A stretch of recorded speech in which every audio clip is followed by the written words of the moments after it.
Saying your mother's offered me the goods, I'm not paying. It started as a laugh, as a bit of a joke, something funny to say when I was having a smoke. I first heard off this bloke, his fucking rumour going round. Your mother's reputation, it's not sound. She's saving up the pennies, hoping they turn into pounds to have an operation, swap a gender round. It's a shock to me and it's a shock to you. Your mother's got a beard, sandals and a penis too. It don't look right, see, when she's walking down the street to see a ball bag jigging to the beat of her feet. I say, your mother's got a penis. Your mother's got a penis. Your mother's got a penis. That's right, your mother's got a penis. In internet rooms and computer mainframes, there's loads of females like your mother's blue veins. Not the ones in her legs or the backs of her arms, but the ones in the member hidden in her gam. She walks around proud with a short dress on, which sometimes exposes the tip of her dong. Often it's dripping, sometimes it's dry. No matter when I see her, there's a tear in my eye. I thought I had to tell you, I had to put it in a letter, but I thought, fuck that, to write the song is much better. The only way to do it, to really let you know, I can prove it cause I gave it a blow. It was purely accidental cause she got me really drunk, and she made me kiss her elephant trunk. You know why? That's right. Your mother got a penis. Your mother's got a penis. Your mother's got a penis. Your mother's got a penis. That's right. Your mother's got a penis. Your mother's got a penis. Your mother's got a penis. Your mother's got a penis. That's right. Your mother's got a penis. When she walks down the street, then she walks like John Wayne. I just seen her pissing standing up again. Don't make no sense when you see her here and there. She got a cockabos of real pubic hair and a single eye that sometimes weeps since she's lying on the bed. Then she rubs it on the sheets or up against the door or the back of your neck. If your mother's around, then you make a double check. I hate to tell you, with all due respect, take your mother to the doctors cause her front bum's wrecked. You know why? Your mother's got a penis. Come on, Webley! Your mother's got a penis. Your mother's got a penis! Your mother's got a penis. Your mother's got a penis. That's right. Your mother's got a penis. Your mother's got a penis. Your mother's got a penis. Your mother's got a penis. That's right. Your mother's got a penis. For the 18th week running UK rap group, the GLC holds the #1 position of the US Billboard chart with another smash hit, Your Mother's Got a Penis. Come here, boys! Never seen a woman with a cock before! Come here! Come on, look at it! Bouncing up and down and sticking in you! Come here! Oh. Hi, good afternoon. How the devil are you? I'm just going to finish off my little bit that I started with this morning. We're going to look again at John Oliver.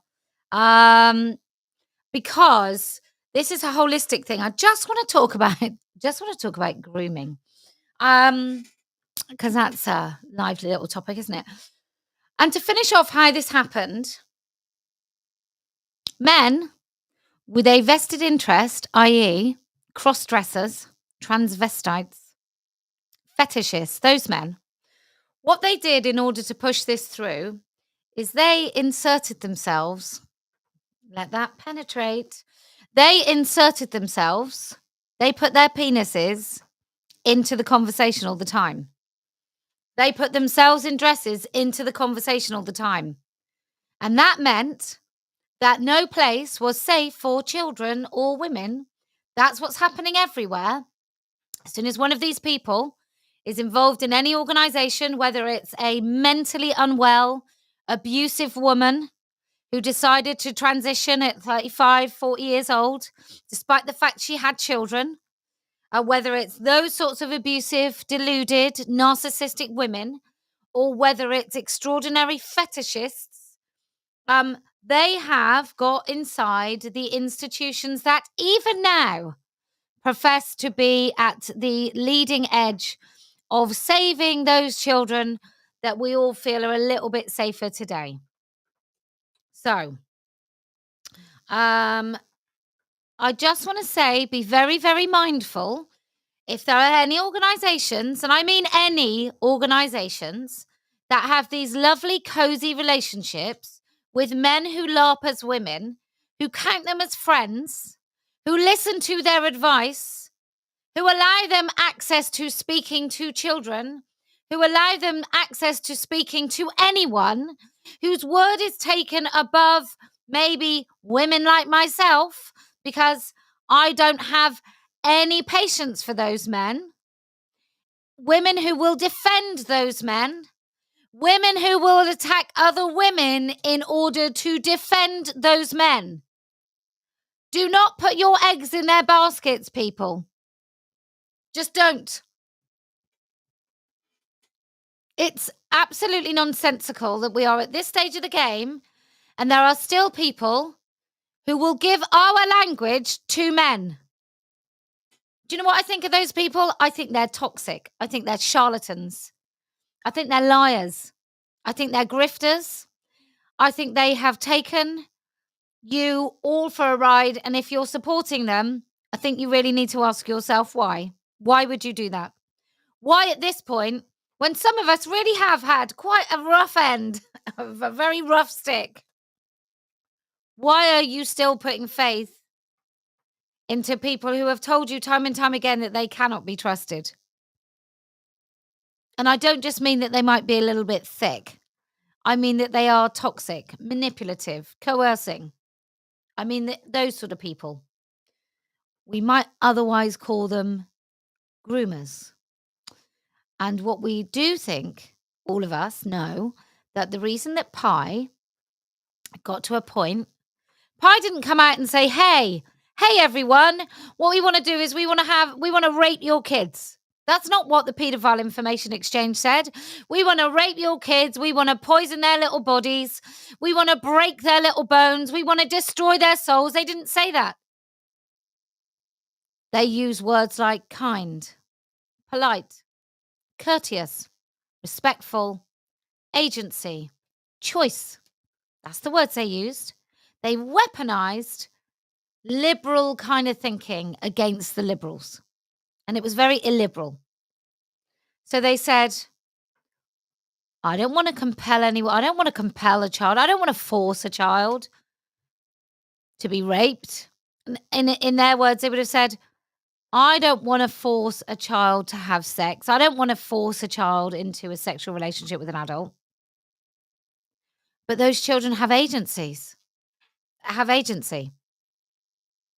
With kindness and not shaming them and respectful and respecting that child, we would have a relationship that's not harmful. This is the language of grooming. It's not honest. It's really quite deceitful. And sometimes I don't even know if those people attempting to do it, I don't even know in this situation whether the people grooming even know that that's what they're doing. I don't know that they know they've been a victim of grooming themselves because they've got AGPs grooming them, pulling back that Overton window. I don't think they know. When I first started out in this, in fact, not when I first started out, when another group first started out, it was absolutely made clear by the men that started Fair Cop that I wasn't allowed to attend that first meeting. I wasn't to be told. Now, people that I had trusted also went to that meeting and also didn't tell me. At that point, I was the only person that had been interviewed under caution on 2 occasions for 2 separate things. So when I mention being on the outside, and actually it's done me a huge number of favors because I haven't had to compromise. I haven't had to tell everyone that freedom of speech means that people can use the language that is used to oppress us. I haven't had to do any of those things. I haven't had to use any men, haven't had to use AGPs, haven't had to push forward AGPs to state my case. I've just continued to speak the truth. And I implore each and every one of you, strategically, it is stupid to actually think that by involving yourselves with AGPs or narcissistic, abusive women who claim to be men, by getting involved with those people in order to present a more middle ground, it's a fool's errand and it's extraordinarily harmful. But anyway, let's see how the Americans have been successfully groomed into thinking all this nonsense about trans, things that are called trans. This is clearly. Can I just say that's not who I'm describing, radical, at all. That's not. I'm not. I'm describing. I'm talking about the 3 men that started the Fair Cop meetings. I'm just saying there are those men, there are women, every woman that you could possibly name in the movement that was active actually when the movement was really difficult. So before the newcomers, so say 2020, before any of the newcomers started formulating groups, all the women in this movement used to meet on a monthly basis and not include me. And do you know what? I am thankful because I've never had to compromise anything, ever. Been a big week for the LGBT community, but it's also been a big year for the tea part of the... Oh, not this. I think we've already had this one. I've got another one. I think this is the other one. This is the other one. Let's hope.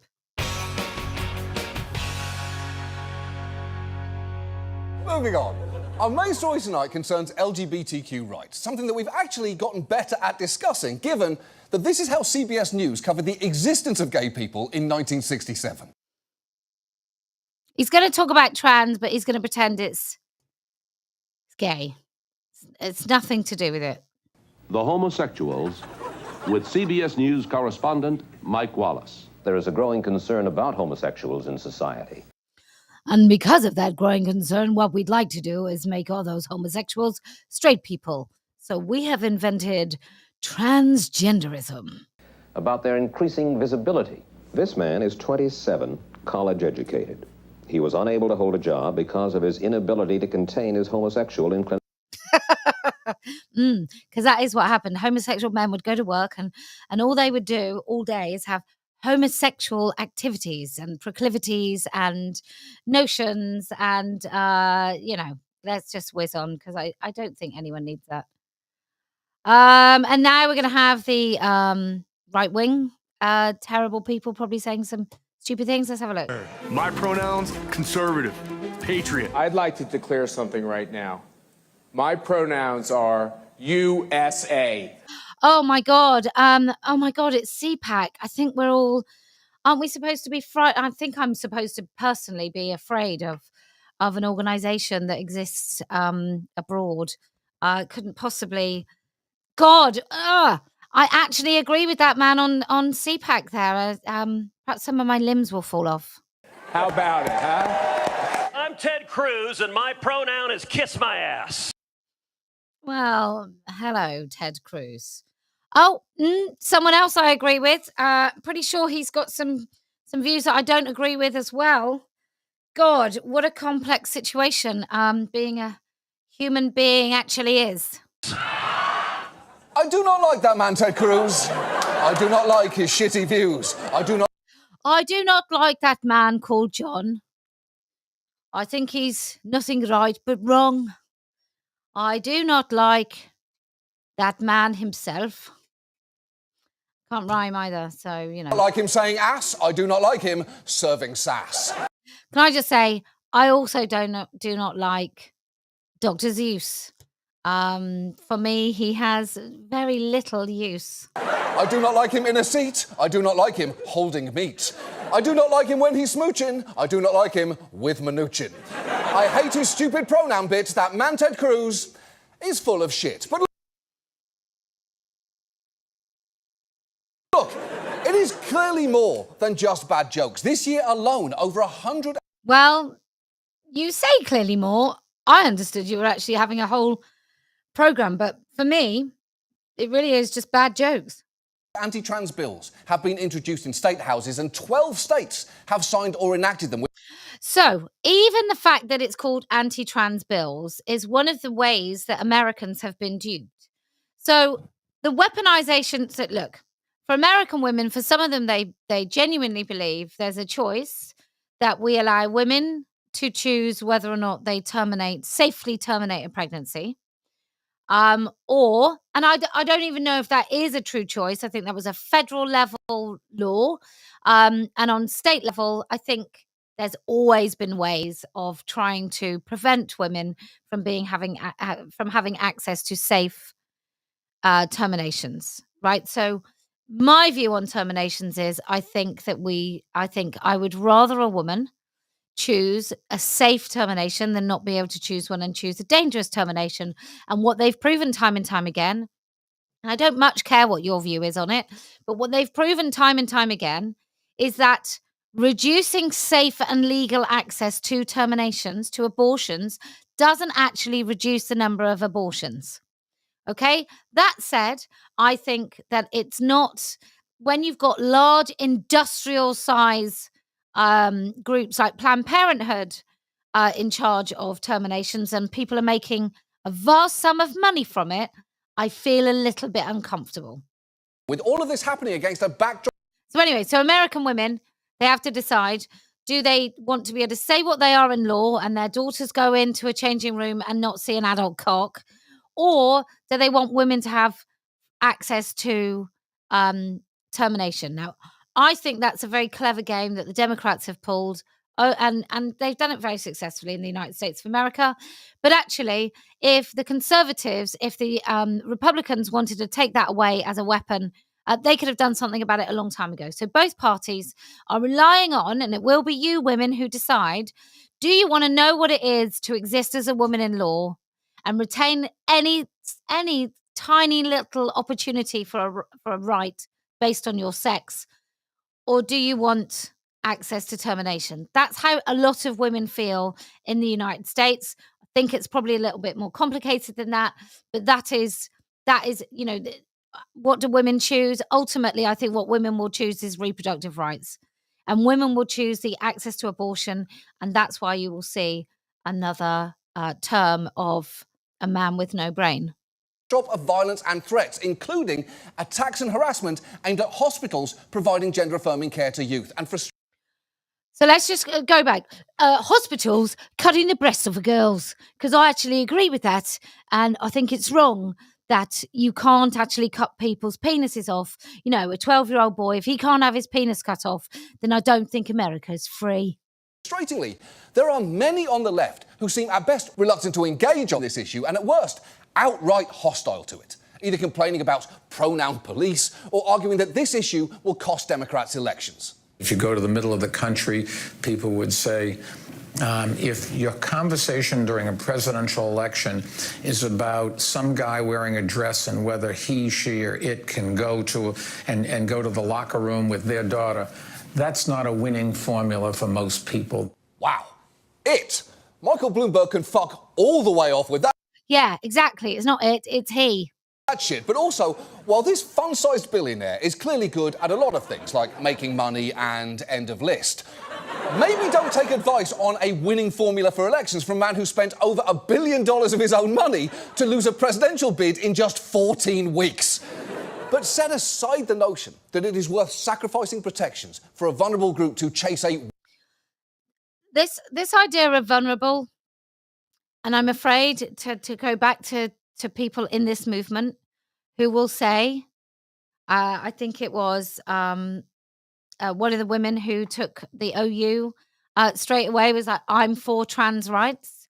Once you say these things, once you talk about them as vulnerable, it is not a vulnerable cohort of people. It's not. Maybe teenage girls with distress about their bodies are vulnerable.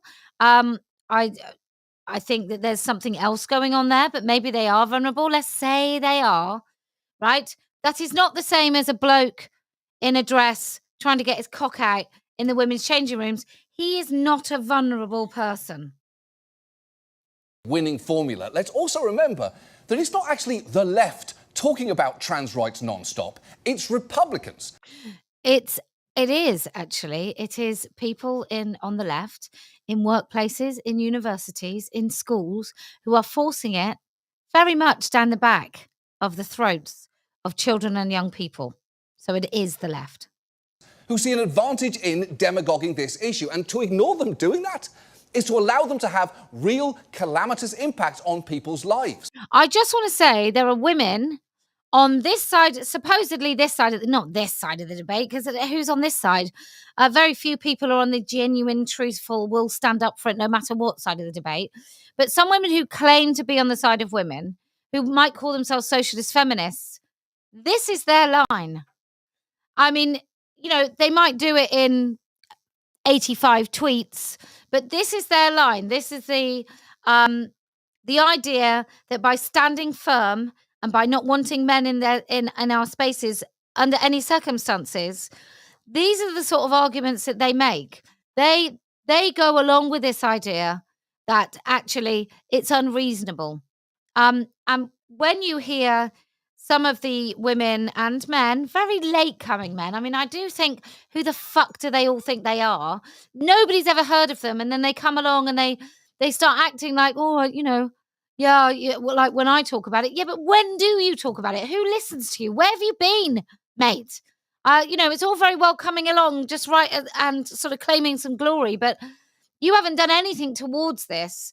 But they will say very similar things to John Oliver, that it's extreme, that it's unkind, and all the things that he's talking about here. This is the things that enemies within our own side, these are the arguments that they make. A few years ago, Vice profiled a girl named Kai Shapley, and just watch how happy she is talking about her hopes for her future until she remembers something that changes her mood. Kai Shapley's mother is renowned. I'll post a video, actually, perhaps tomorrow. Kai Shapley's mother is known because she was on a program talking about him being trans when he was little, talking about how she basically physically abused him when he was doing effeminate things. She was so, I think I don't want to, I'm going to show you it tomorrow. So if this isn't exactly what she said, it's very close, that she was so frightened that he was gay that she beat it out of him. She might not have used those words. I think we'd all say that she physically abused him. And then he's the poster boy for gender affirming healthcare. So he's the poster boy for how kids can be born in the wrong body, when actually he's just got a deeply abusive, homophobic mother who couldn't bear the thought of her son being gay. Mama says I might grow up to be the president. Yeah? Mm-hmm. What would you change about the world if you were president? What have I told you that if you don't say, I'm gonna beat the living shit out of you? Chance people be free and go to the bathroom they want to go to. Are you able to use the girls' bathroom at school? No. And now they just put security guards up for the bathroom security or whatever. What has your mother told you to say? Because if you don't say it, she said she's going to lock you in a cupboard and put you in ice. So, do you remember all the things that we've told you?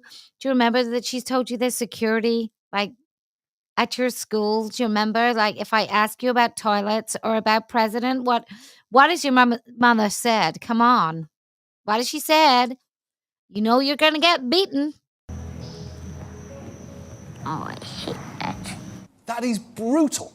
It is so dark, it's genuinely hard to watch. It's so unbelievable, it's definitely made up. Which would also, coincidentally, be a pretty accurate tagline for House of the Dragon. But the point is, given what is at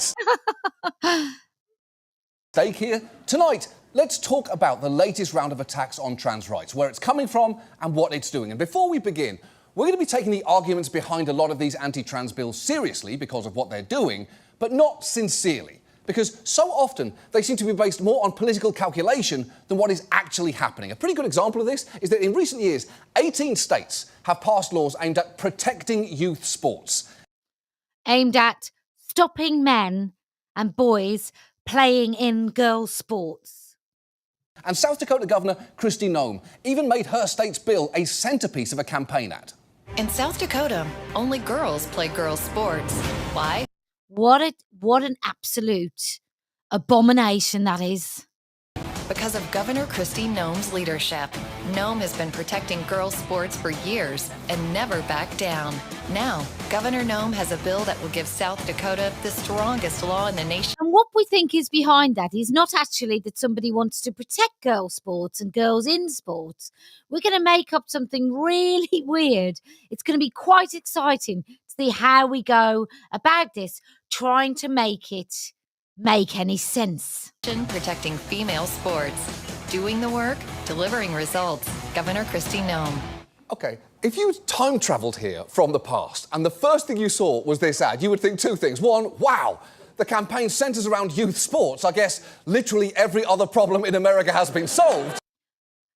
Yeah, because, I mean, you know, as far as I'm concerned, you talking about this issue, John Oliver, means there's no homeless people, drug addiction, gun shootings, nothing like that is going on in America. All the things must have been solved because to give a shit about girls and their hopes and dreams, you've got to be absolutely crazy. And two, she is not pulling off that cowboy hat. And you would be right, but only about the hat part. People like Noam love stoking fear over the spectre of trans athletes, girls specifically, having an unfair advantage and taking away scholarship opportunities. Literally happens. Right, what you would think is literally there are literally men literally taking away podium positions and scholarship opportunities and Olympic places over women. And I can tell you now that it's true. But there are vanishingly few examples nationwide of trans athletes attempting to compete at all. And in no state specifically, the head of their high school sports association could name exactly one transgender female athlete who competed and who graduated several years ago. It's just so dishonest. But there will be people that assume that this has been fact-checked. So there are more athletes in this shot from Noam's ad than there are trans girls known to have competed in South Dakota schools. Yeah, but, you know, you can't tell, John. So, in many ways, because they are genuine girls, their penises are, you know, you just can't tell. That's what you'd say, right? But even if there were more, discriminating against them would still obviously be wrong. And it would still be weird that state legislatures were getting...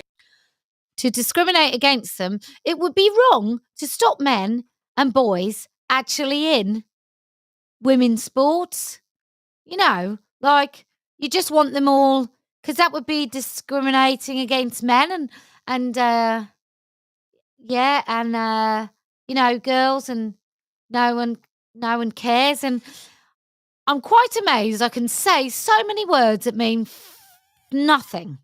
Involved in decisions that are usually made by organisations governing the sports in question. And it is worth knowing, even at the elite level, conversations around this aren't being handled with flat-out bans. The IOC has announced that it will set rules on a sport-by-sport basis. The IOC is a dick-centering organisation that really doesn't care about women at all. In fact, so much so that they let huge doping scandals in the 1980s, where you had women that had taken so much testosterone, they became infertile. But working on the general principle that no athlete should be excluded from competition on the assumption of an advantage due to their gender. And it is pretty remarkable that... However, if a woman does take testosterone now, if any woman competing took pills which gave her testosterone levels anywhere near what these flaccid men have, she wouldn't be allowed to compete. A trans athlete could theoretically compete in the Olympics, but not in South Dakota under-12 soccer, a sport... So funny. So they could cheat at the Olympics, is what you're saying. ...that genuinely only exists to obliterate parents' weekends. And states' blunt force approach has led to absurd situations like that of Mac Beggs, who, as a Texas high schooler... So she's a cheat, and she takes... So let's just skip past this, because he's quite annoying, isn't he? And we don't... Oh. Da-da. Let's see. ...would change its state motto to Minnesota, you know, the state where that kid shit in a litter box. And I think that was a true story. I think it's like been poo-pooed and said that it's not a true story about a kid going to school and a cat having a litter tray. I think that's proven to be... I think somebody found out it was true. Notably, young people are showing up in public forums where adults are fear-mongering about letting trans kids into youth sports and bathrooms and trying to talk some sense into them. Kids who've been groomed at school and universities who've groomed the teachers who then groom the kids at school, and teachers who are too afraid to speak up because often there are absolute penalties, and we've heard about it on TERF Talk, that if any teacher tries to stick up for children, if any teacher tries to tell the truth to children, they are literally, their lives are made a living hell. Teachers who are really quite activisty in America, like the whole school system seems to be so much worse than ours in the United Kingdom. I went to a meet. There were teachers outside picketing where parents were going to be. There's just something really wrong. I don't know whether it's a union thing. I don't know whether it's the way the schools are set up, but teachers really do seem to be activists. And at the same time, so in America, what you might not know, here in the UK, every single pupil gets, say, £3,000 a year given to a school so the school can run, right? So every single, doesn't matter whether if you're in certain impoverished places, the school might get a little bit more. But in the United States of America, if you live in a poor area, your school is funded by taxes, or a rich area, it's funded by the local taxes. So that means if you live it somewhere crap, your school is likely to be not very well funded. And if you live somewhere good, your school is likely to be better funded. So it's a real, like, the chances of succeeding from a crap school in a crap area, the chances that you're given in the United States of America, it's not the same as over here in the UK. I will not let a board full of people who barely represent me tell me who I am and what I can do. Grow up and fix your behavior. I'm not worried about a trans person harassing me. I'm worried about if I'm going to fail Spanish in my next class.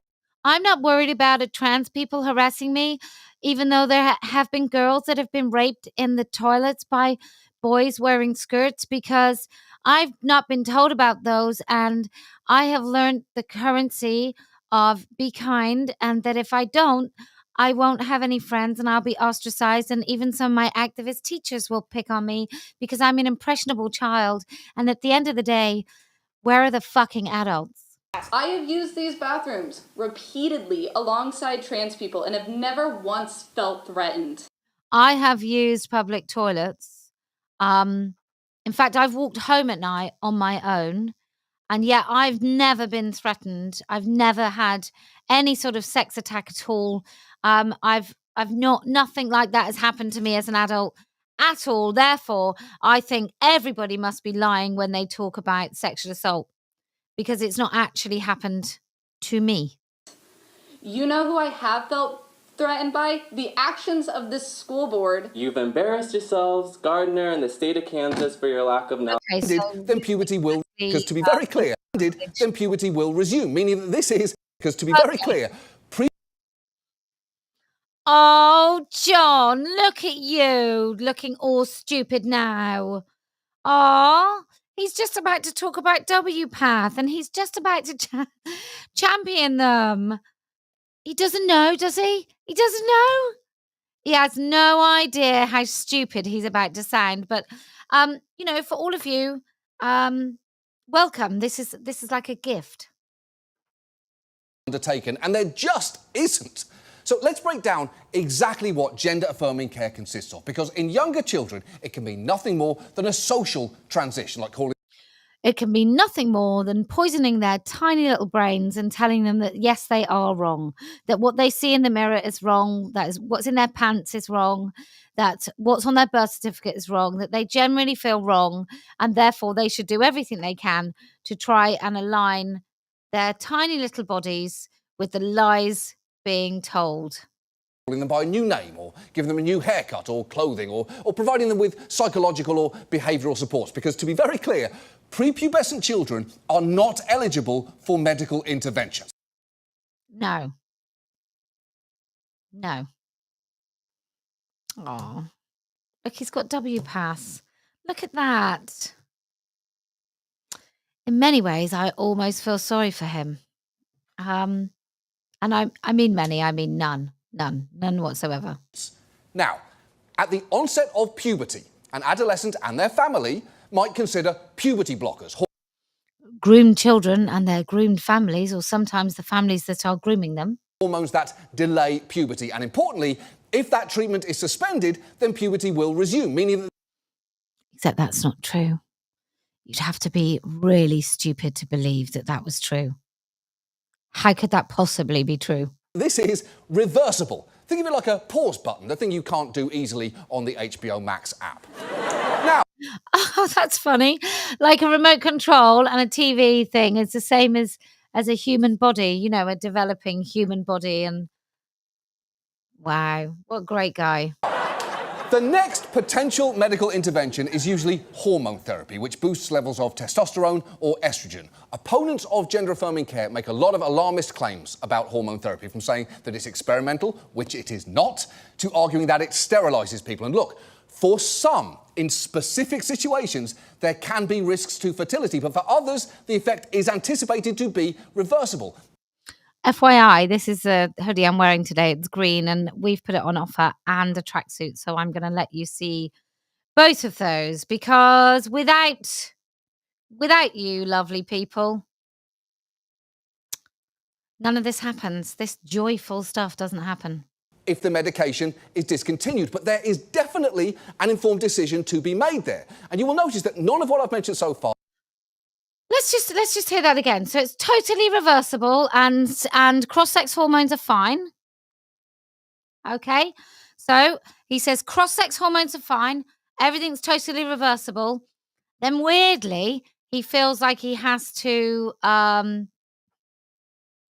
give some sort of disclaimer. So let's hear how a stupid, ignorant man paid an absolute fortune manages to wheedle out of what is fundamental and big fat lies, but he tries to kind of not...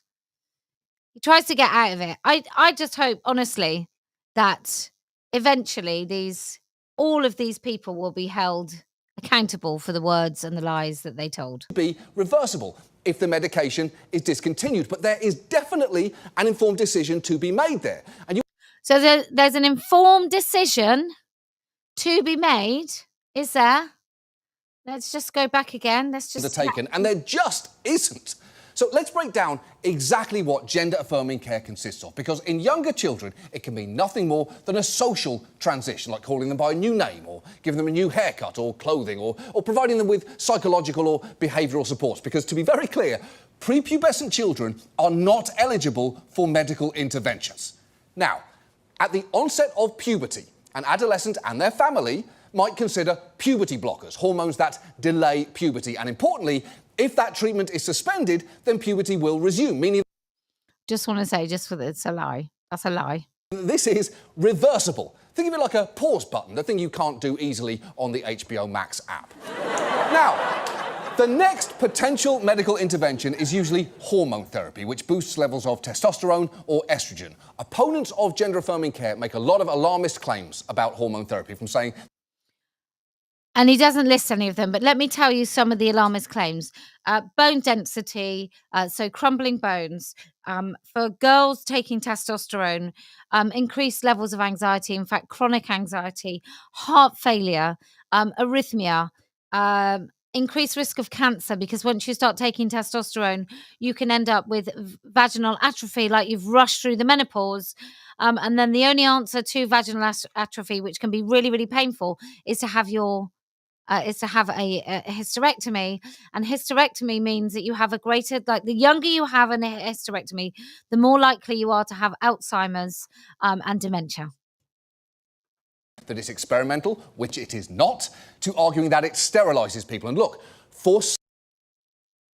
Okay, so he's not saying it doesn't sterilise, so carry on, Mr. Oliver. Some, in specific situations, there can be risks to fertility, but for others, the effect is anticipated to be reversible if the medication is discontinued.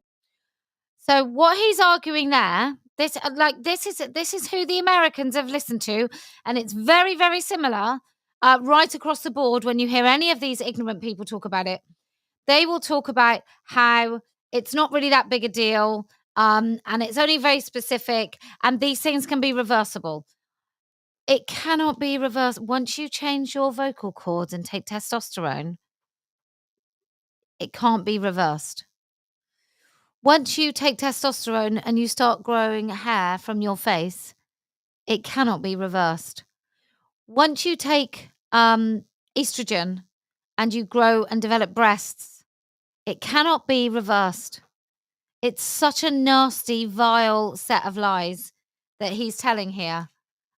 Just really quite disgusting. I think this is about a year old. But there is definitely an informed decision to be made there. And you will notice that Definitely an informed decision to be made that you may make your kids infertile if you let them take puberty blockers and cross-sex hormones.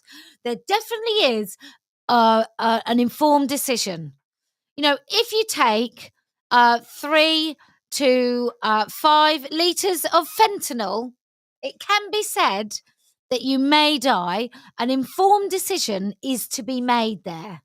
none of what I've mentioned so far is surgery. But when it does come to that, some teens may be eligible, for instance, for top surgery or chest masculinization. But you should know, not only is that pretty rare, it, like all of this, would only happen after a team of medical professionals. So what he's showing there is it's perfectly reasonable for a teenage girl, to have her breast cut off. Now, he said top surgery and chest masculinization. What he means is getting her breast cut off. Double mastectomy is what he's talking about. And then he's likely saying, as if that makes any difference, that would only be if loads of people felt it was the right thing to do. How can it ever be the right thing to do, John? Discussed all of its risks and benefits with their patient. There's no benefit to getting your breast cut off. There's no benefit. There's no long-term benefit. None. Not one. Nothing. None. And their patient's parent or guardian, all of whom would have to sign off. It is a long, involved process even before you get to... You can get it done when you're just over 18 in this country in 3 months. I would imagine in America, where you're paying an awful lot more, you could probably do it in a few days. The fact that it's also incredibly expensive, which is why working class families... You can get it done on through your health cover. Don't think that's very expensive, is it? It's already paid for. Families of colour and people with less resources are way less able to access it. Basically, no kid is casually dropping into an operating room because they just decided to get their uterus removed with the impulsive recklessness normally... Oh, so now it's uterus. Okay. ...associated with getting bangs, because that is an absolutely ridiculous thing to say. And yet, it is a ridiculous thing to say. And at the same time, it's exactly what's going on. And the very notion that the state would suddenly interfere in any of this is understandably infuriating for both trans kids and their parents. Don't the state get involved in whether or not someone wears a seatbelt?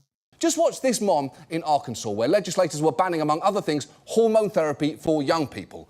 Describe what it did for her son, who suffered from severe depression before transitioning. So her daughter, who... let's just see. God forbid. Honestly, God save you all. I'd say like a month to 2 months in, I started seeing that kid come back, come out of his shell, talk to us more, laugh. After a month or two of having testosterone that makes even the most mediocre male like John Oliver think that he's got something positive to say, my daughter was feeling great. In fact, we all tapped in on a bit of that testosterone so that we would feel good about ourselves.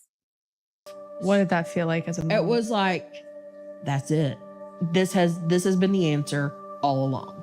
So my daughter, who was a lesbian or autistic, I can't really tell you. Maybe it was because she was sexually abused as a child. I don't know. We never looked at that. But once she said she wanted to be a boy, we all went along with that, because you should see my followers on Instagram. Why would anybody want to take that away from them? There's no reason why you should be butting into my care for my child. God, so much reason. You seem insane. What do you want to say to these legislators? Fuck you. Right. Oh my God. That's such a coincidence, because that's exactly what I wanted to say. Oh my God. In so many ways, we're really similar. Right. Because transitioning isn't taking your kid away from you. In some cases, it can be giving you your kid back.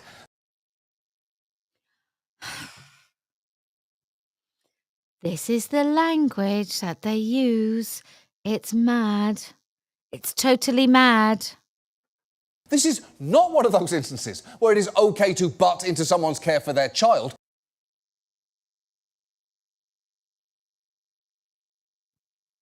I mean,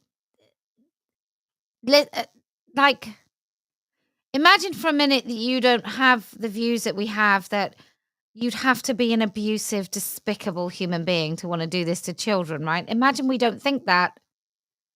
This is how the other side talks. This is how they talk. This is insane. This is how they talk. They talk about gender-affirming care when they're talking about cutting the tits off of kids. They're talking about gender-affirming care when they're talking about castrating boys. They're talking about giving your child, like, you can basically have your child given back to you by, you know, having their breast cut off and letting your daughter grow a beard and that. It's like your kid's coming back. This isn't Pigpen. And by the way, do you need help, Pigpen? Blink your filthy eyes if you need help, Pigpen. So the benefits of providing care are immense and the risks of withholding it are dire. Here comes a suicide. Is this a suicide?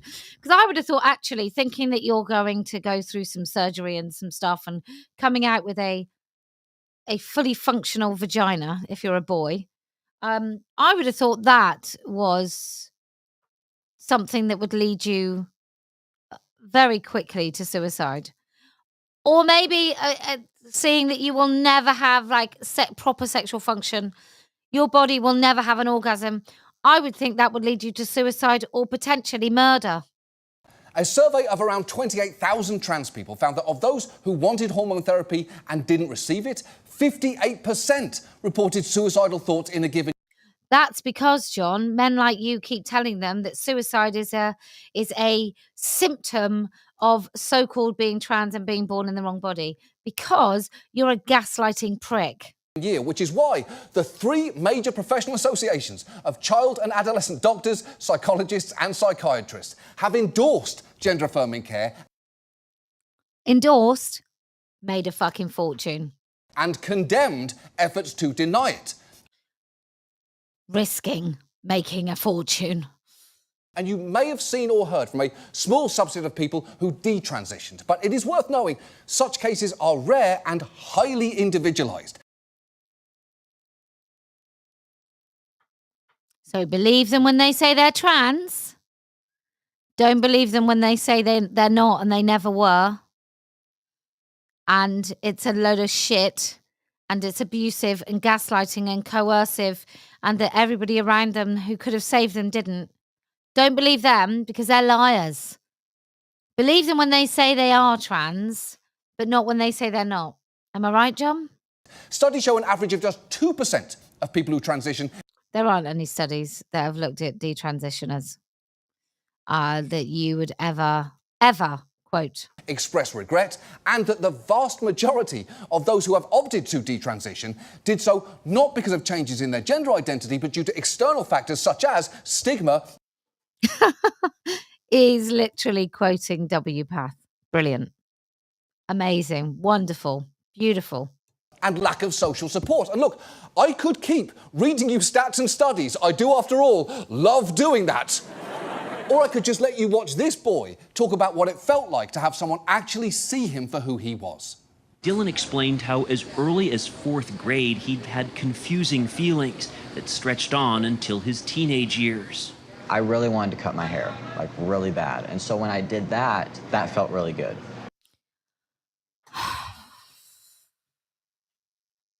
He wanted to cut his hair. And then I held the door for somebody and they said, "Thank you, sir." And I was like, oh yeah, that, yeah, that. This little thing? Little thing. That sir put words to how I was feeling and I was like, oh yeah, that.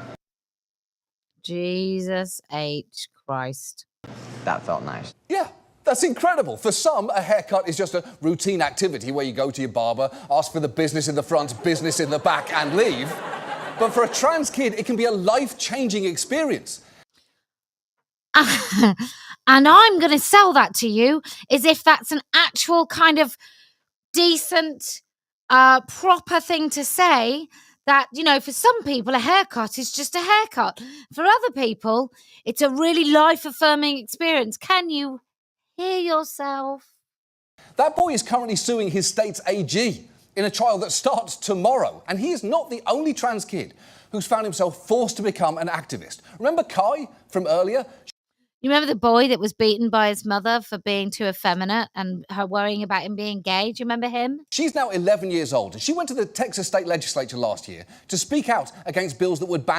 I love the fact that John is using a physically abused, homosexual, probably homosexual child, a child that would grow up to be gay. That's what I get from the whatever. He's only 11. He may not. He may just grow up to be just he may have had the chance to grow up to be a heterosexual, gay, bisexual, doesn't really matter, but a complete male if he hadn't had a deeply homophobic, physically abusive mother. And the fact that this man is using him as an example of some sort of persuasive example to tell us all that it's a good thing, I think is quite fitting, considering he's relied upon the information from WPATH. And doctors and parents from providing gender-affirming care to young people. And she fucking crushed it there. Hello, my name is Kaya Shapley. I love ballet, math, science, and geology. I spend my free time with my cats, chickens, FaceTiming my friends, and dreaming of when I will... What's really interesting is throughout history, children have been used to convince people of certain things, like they're especially long blonde hair children.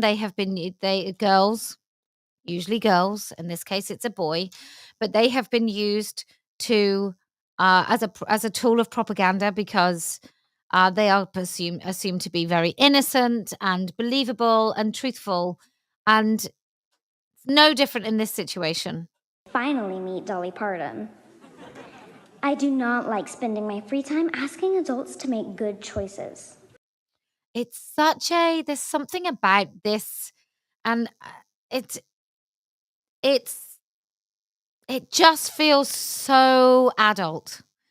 It feels just really wrong. The way that this is written, the way it's phrased, the way it's delivered. So much of this movement is totally performative. And this is no different. I think I'm afraid it's a sad indictment of where we are as societies, that this is remotely persuasive to anybody. It makes me sad that some politicians use trans kids like me to get votes from people who hate me just because I exist. Telling those children that they are hated, I think, is just another layer of abuse, that they walk about this world thinking that people genuinely hate them. God made me. God loves me for who I am, and God does not make mistakes. God also made your mother really homophobic and abusive then. Oh dear. She's awesome, right? I wholeheartedly agree with almost everything she says there, though in the interest of fairness, God does make mistakes. If he didn't, how would you explain goblin sharks? I mean, just look at this fucking guy. He looks like an eel wearing a shark costume that doesn't quite fit. A sick eel. Look at this mess. He looks like he's going, If God doesn't make... For Christmas. Trans kids can experience full, vibrant lives because trans people... Full, vibrant lives, sexless. Full, vibrant, sexless, joyless, orgasmless, lustless, intimate bonding kind of lives. You know, how do we ultimately intimately bond with someone we love? Well, that'd be something that these kids can't do. Are not by default unhappier or more prone to suffering than everyone else. They totally are, actually. That is something that we are putting on them. As that boy that you just saw, who is suing his state AG will... That girl who decided that she must be born in the wrong body because when she had a haircut, someone called her sir. Oh, brilliant. What a great, that's another fine example there, John. Point out, he has got other teenage boy stuff going on too. He really doesn't. Like, when you think of teenage boy stuff, what are you thinking? What are we all thinking about that teenage boys, like, what happens to boys when they hit their teenage years? All of those things, the voice breaking, they're too embarrassed to stand up because they have precious little control over how excited they might look to other people. That's not happening. What happens to teenage boys? Hair growth in funny places. Their genitals change size proportionately to the rest of them. They thicken out. Their voices break. None of that is happening to this girl.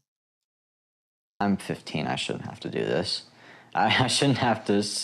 Well, I'll tell you what she's not doing. She's not thinking about sex about 80% of her day.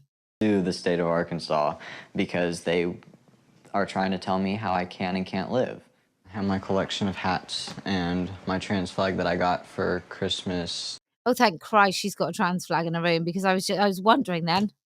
Just wondering. This soft-spoken teenager is more comfortable in his bedroom. He's a bearded dragon. Come here. Surrounded by his fish and bearded dragon lizards. And so he's got a missing foot and a crooked tail.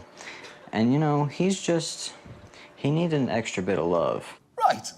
Yeah, the teenage boys talk like that all the time. Mm-hmm. Dylan should get to be a kid and spend his time with his collection of hats and feeding his bearded dragons whatever the fuck it is that bearded dragons eat. I can tell you because I've got one. They eat locusts mostly and cockroaches and green vegetation and dandelion heads. I wouldn't know. I've never owned a bearded dragon, although I would probably get along great with that one because I too am a love-starved pale creature with a lopsided ass.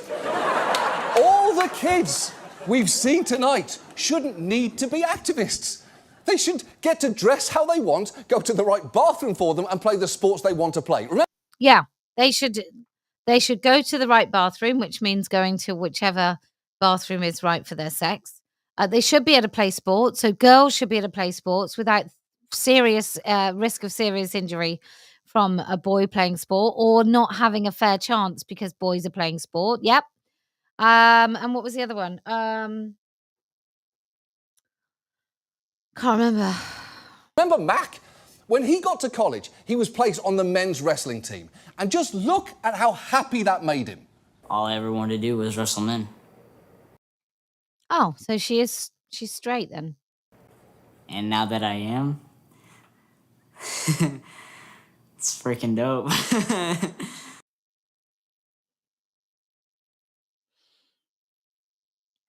I'm making a lot of assumptions about this young woman, and I'm sure you are too, and I'm sure we're all right. It's freaking dope. Yeah, it is freaking dope. Do you see that joy in his face? Hold that in your mind going forward, not because the road ahead isn't rough, but because, as the trans actress Michaela J. Rodriguez points out, it is important not to lose sight of what is at the end of it. Yeah. Collapse of civilization. When it comes to legislatives and laws being passed, we have to constantly stay diligent and make sure that they don't get passed and call up as much as we can. But I think also, while doing so, we have to live our lives and show people how happy we are. We can't live in the sorrow, though there is many struggles when it comes to us. In the times of adversity and in the times of despair, I choose hope and joy, and I let those shower all over those haters and people who don't see it fit. Yeah, me too. In times of despair, in gaslighting and coercive behavior and manipulation and attacks on girls and women and children and lies and mutilating kids and pretending to kids that there's stuff going on, I choose hope. The difference between us, me, and these men is that I never lose. For us. And it usually wins. It has won. Exactly. Hope and joy are crucial here. They are the fuel that powers the Not the truth, though, is it? ongoing fight for equality. And while there is a lot of fear and uncertainty right now, it is worth remembering that progress, while not always linear, is always possible.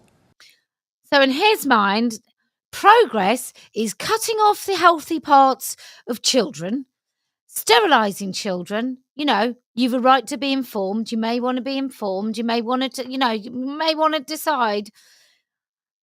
We want to give kids hysterectomies. We want to make sure that no girls' sports are safe. We want no place for women and girls to ever be safe. And that's progress. Because we are working toward the goal of every trans kid knowing that they are loved, valued, and indispensable. I recently watched a program where before someone would commit a violent act, they would have somebody say, "No, you are loved." Comparison's not lost on me. As Dolly Parton loving, weird pet owning, freaking dope individuals. And never, ever going back to a point where anyone feels that if they appear on TV, they have to hide behind a fucking plant. Unlike all the women that actually oppose this, who really do feel very, very, very afraid. Okay, let's remind you what we've got in the store, all on the featured thing in the UK store. We have, for your perusal, we have a TERF.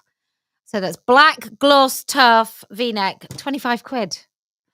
These are only, so if I feature them on here, you get about 2 days to purchase and then we take it straight back off the sale. F for female, olive hoodie, tracksuit. What I'm wearing. And then just a hoodie. If you need more information, if you'd like to get one of those, go to letwomenspeak.org, click through to the store, and they will be either in tracksuits, sweatshirts, t-shirts, or on the featured panel. It's tricky, right? It is tricky. It's difficult to hold the line. It's really difficult to hold the line. It's a constant policing of boundaries. It doesn't get easier. You make assumptions that people who are coming along with you for the ride have the same issues, want to police boundaries, want to protect women's language, and then you find out that isn't true. But if you're standing on your own, at least you know that you're not in danger of anybody compromising what you stand for. And so each and every one of you have to just remember what it is that's important, how it was, how interlopers got just into every single nook and cranny and got this stuff to the point where we were sterilising children in this country, in the United Kingdom, in England and Wales. We were sterilising children. We were giving them puberty blockers. And it was because of the AGPs that are now grooming the organisations who are supposedly fighting against that. If you speak in the language of the people you oppose, can you really say you oppose them? I don't think so. I just don't think so. If you can stand upon the principle of truth and do not bend or alter, no matter what promises are made, no matter how reasonable and rational somebody may tell you that you are, there is no middle road. There is only standing firm or compromising. Compromising is surrendering. Compromising is giving away women's rights. If you can stand firm, then I promise we will win. If you can come along to one of these events over the next year, and there are plenty of events. If you can help organize. If you can come along, Colchester is this Saturday. It will be 1 till 3. London's Reformers Tree on the 24th of March. Edinburgh on the 6th of April. Cambridge on the 13th of April. I'm speaking in Dublin at the end of April and then straight back to the UK to do a speaker's corner. If you can come to any of those events, if you can speak or just support somebody else speaking, if you can help us put on those events by going to our store, wearing your words, or donating to our events. And there's an events page where you can buy somebody a ticket. You can buy a ticket, make a donation. If you can do that, so we can keep speaking out. The only group that actually tell women that their voices are important, that we want to hear them speak.